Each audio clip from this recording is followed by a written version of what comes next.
এই হচ্ছে AGT live 24/7। This is AGT live 24/7। আমাদের মেইন ডিমান্ড হয়েছে তিনটে।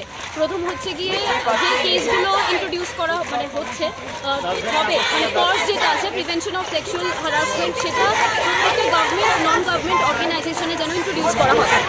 সেকেন্ডলি হচ্ছে গিয়ে প্রত্যেকটা স্কুল কারিকুলামে বাচ্চাদের জন্য সেলফ ডিফেন্স ট্রেনিং যেন ইন্ট্রোডিউস করা হয়। আর থার্ড হচ্ছে গিয়ে যে কোনো ধরনের মলেস্টেশন কেস বা রেপ কেস যেটা হচ্ছে ফাইল করা যেগুলো হচ্ছে সেগুলো যেন একটা নির্দিষ্ট সময়সীমার মধ্যে ক্লোজ করে দেওয়া হয়, জাস্টিস দিয়ে দেওয়া হয়। সেটাই আমাদের তিনটে। আমরা তিনটেই দাবি আমরা রাখছি। একটা দাবি হচ্ছে যে এটা শুধু আর্থিকর না, মেয়েদের সুরক্ষা এবং মেয়েদের সাথে এই ধরনের ঘটনা আর না হয় সেটার পদক্ষেপ কি নেওয়া হতে পারে, এটা একটা।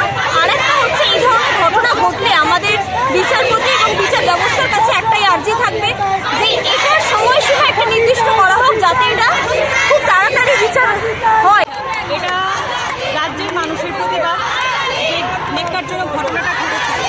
আসলে তো এরকম আমাদের রাজ্যে প্রতিনিয়ত হয়ে চলেছে, কয়টাটা আমরা জানি, কিন্তু যেহেতু এটা সম্পর্কে প্রতিনিয়ত আমাদের কাছে অনেক কিছু নতুন নতুন পয়েন্টস আসছে এবং যত দিন যাচ্ছে আমরা জানছি কতটা নারকীয় ছিল, তাই আর চুপ করে বসা নয়। এবার শুধু একটা বিষয় না, এবার আমরা সবগুলো বিষয় নিল একটা আর ঘটনা আমরা কোনো মেয়ে সেটা বলে দেখি।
Dick, dick, dick.